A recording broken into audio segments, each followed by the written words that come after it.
నేను ఒక వీడియో పెట్టాక ఆ వీడియోని మీరు ఇంత హ్యాపీగా రిసీవ్ చేసుకునేటప్పుడు ఆ వీడియో మీద ఇంకొంచెం వీడియోస్ అప్డేట్ చేయడంలో తప్పే ముందు చెప్పండి.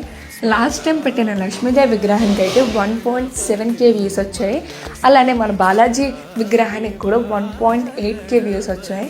మీరు ఇంత హ్యాపీగా రిసీవ్ చేసుకునేటప్పుడు నేను ఇంకెందుకు ఆ విగ్రహాల్లో ఇంకొంచెం అప్డేట్గా తీసుకురాని చెప్పండి. అందుకని ఈసారి అయితే ఇంకో విగ్రహాన్ని బుక్ చేశాను. ఇతను ఎవరబ్బా అని ఎక్కువ సస్పెన్స్లో ఉంచాను. ఇఫ్ ఇన్ కేస్ మీకు ముందుగానే తెలుసుంటే కామెంట్ సెక్షన్లో కామెంట్ చేయండి. ఇతనే మన బుజ్జి గణపయ్య పండుగ నెక్స్ట్ వస్తుంది కాబట్టి అందుకనే బుజ్జి గణపయ్య బుక్ చేశాను. ఎవ్రీడే ఏదో ఒక సాడ్ మూమెంట్ జరుగుతుంది. ఇవి చూసేటప్పుడు ఎంతో హ్యాపీగా ఫీల్ అవుతాం. ఎవరింట్లో అయినా సరే ఏదో ఒక విగ్రహం ఉండాలి. ఎందుకంటే ఏదో ఒక సాడ్ థింగ్ జరిగేటప్పుడు ఆ విగ్రహాలు చూసుకునేటప్పుడు చాలా హ్యాపీ ఫీల్ వస్తుంది. ఇఫ్ ఇన్ కేస్ మీకు కూడా నచ్చుంటే తెలుసు కదా, మన వీడియోని లైక్ చేసేసి కామెంట్ సెక్షన్లో లింక్ అని కామెంట్ చేయండి. లింక్ డిఎం చేస్తాను. నెక్స్ట్ వీడియో కలుసుకుందాం. బాయ్.